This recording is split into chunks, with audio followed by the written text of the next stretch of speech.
ओम शांति।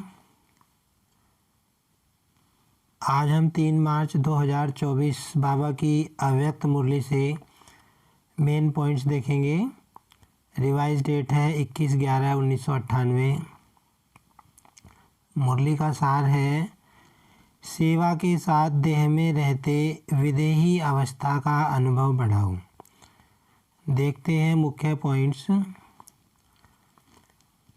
आज बाबा ने कहा कि मेरा एक एक बच्चा चाहे लास्ट पुरुषार्थी भी है, फिर भी विश्व में सबसे बड़े से बड़े भाग्यवान है। बाबा ने कहा मेरा हर बच्चा पूरी दुनिया में, पूरे विश्व में बहुत बड़ा भाग्यवान है, क्योंकि भगवान को पहचान लिया, भाग्य विधाता को पहचान लिया और भाग्य विधाता के बच्चे बन गए। बाबा ने बताया कि ऐसा भाग्य पूरी दुनिया में किसी भी आत्मा का नहीं होता। सारे विश्व में सबसे संपत्तिवान व धनवान और कोई हो नहीं सकता। बाबा कहते हैं कि जितने संपत्तिवान, जितने धनवान बाबा के बच्चे हैं, पूरी दुनिया में कोई भी नहीं हो सकता। बाबा ने बताया कि इस दुनिया में चाहे कितना ही पदमपति हो, कितना ही धनवान हो, लेकिन आपके आगे कुछ भी नहीं है, क्योंकि उनकी कमाई आपके सामने कुछ नहीं है। आपकी, बाबा ने कहा, हर कदम में पद्मों की कमाई होती है। आप पूरा दिन में बाबा को जितने बार याद करते हो, जितना कदम बढ़ाते हो, उस हर कदम में तुम्हारी पद्मों की कमाई होती है। तो बाबा कहते इतनी पद्मों की कमाई करने वाला पूरी दुनिया में और कोई नहीं है। अगर भाग्यवान देखना हो व रिचेस्ट इन द वर्ल्ड आत्मा देखनी हो तो बाप के बच्चों को देखो। बाबा कहते हैं रिचेस्ट इन द वर्ल्ड मतलब पूरी दुनिया में सबसे अमीर अगर कोई है तो वो बाबा के बच्चे हैं। अगर देखना हो तो बाबा के बच्चों को देखो। बाबा ने बताया कि आप बच्चों के पास जो विनाशी खजाना है वो नहीं है, लेकिन उससे भी कहीं ज़्यादा मूल्यवान खजाना आपके पास है। आपके खजाने बहुत ज़्यादा हैं जो आपको मिल रहे हैं। आपके पास जो ज्ञान का खजाना, शक्तियों का खजाना, सर्व गुणों का खजाना, खुशी का खजाना और सर्व को सुख शांति का रास्ता बताने से जो दुआओं का खजाना मिलता है, यह अविनाशी खजाने सिवाय परमात्म बच्चों के किसी के पास नहीं है। बाबा बता रहे हैं कि जो विनाशी धन है उससे कहीं ज़्यादा मूल्यवान तुम्हारे पास ज्ञान का खजाना है, शक्तियों का खजाना है, सर्व गुणों का खजाना है, खुशी का खजाना है। और जो तुम दूसरी आत्माओं को सुख और शांति का रास्ता बताते हो तो उसके बदले में जो दुआएं मिलती हैं वो भी एक खजाना है। तो बाबा कहते इतने खजाने वाली आत्मा पूरी दुनिया में कोई हो नहीं सकती। बाप दादा हर एक बच्चे को जीवन मुक्त स्थिति में सदा देखने चाहते हैं। बाबा कह रहे हैं कि बाबा चाहते हैं कि हर बच्चा जीवन मुक्त स्थिति को प्राप्त कर ले। बाबा ने कहा कि तुम्हें मुक्ति और जीवन मुक्ति का अनुभव संगम युग पर ही करना है, सतयुग में नहीं करना। फिर बाबा ने जीवन मुक्ति का अर्थ बताया।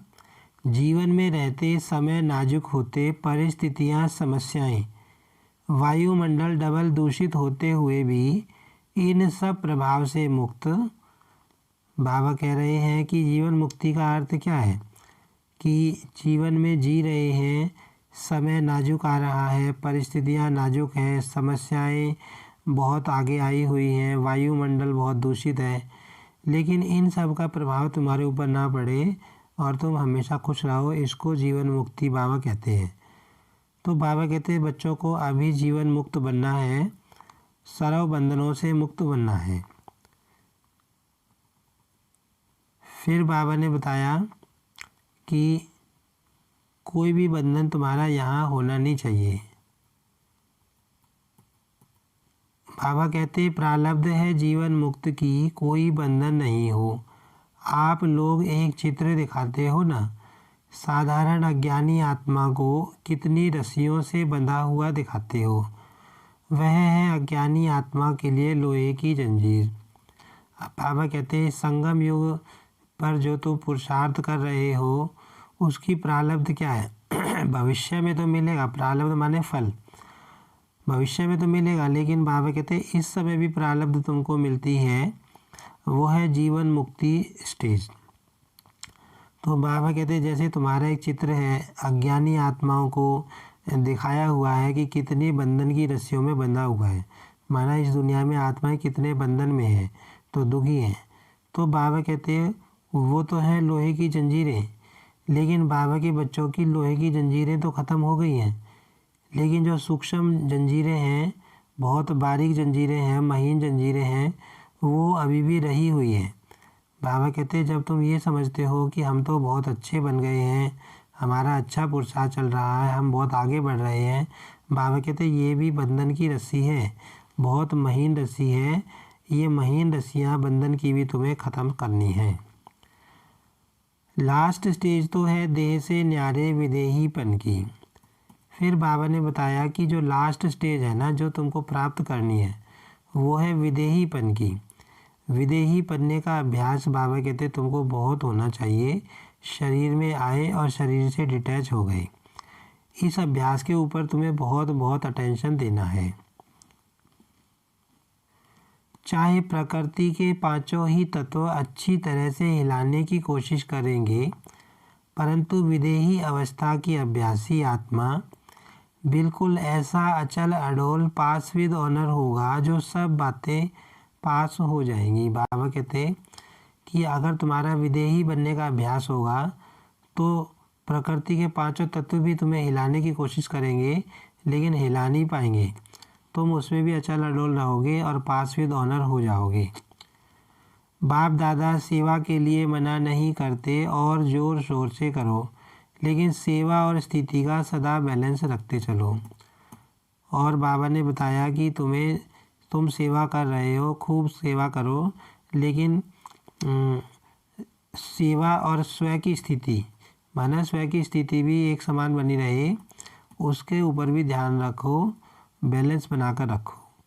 बाबा ने कहा जितना तुम बैलेंस बनाकर रखोगे उतना तुम्हें दूसरों से दुआएं मिलेंगी, और तुम्हें इतनी सारी दुआएं इस समय जमा करनी है कि भविष्य में जब जड़ चित्रों के सामने भगत आएंगे तो उन जड़ चित्रों से भी उनको दुआएं मिलती रहेंगी। बाबा कहते दुआएं जमा करने का समय अभी है, और भक्ति मार्ग में फिर तुम्हारे जड़ चित्र भी भक्तों को दुआएं देंगे। वरदान है परमात्म कार्य में सहयोगी बन सर्व का सहयोग प्राप्त करने वाले सफलता स्वरूप भव। जहाँ सर्व का उमंग उत्साह है वहाँ सफलता स्वयं समीप आकर गले की माला बन जाती है। कोई भी विशाल कार्य में हर एक के सहयोग की अंगुली चाहिए। सेवा का चांस हर एक को है, कोई भी बहाना नहीं दे सकता कि मैं नहीं कर सकता, समय नहीं है। उठते बैठते 10-10 मिनट भी सेवा करो, तबीयत ठीक नहीं है तो घर बैठ करो। मनसा से सुख की वृत्ति, सुखमय स्थिति से सुखमय संसार बनाओ। परमात्म कार्य में सहयोगी बनो तो सर्व का सहयोग मिलेगा।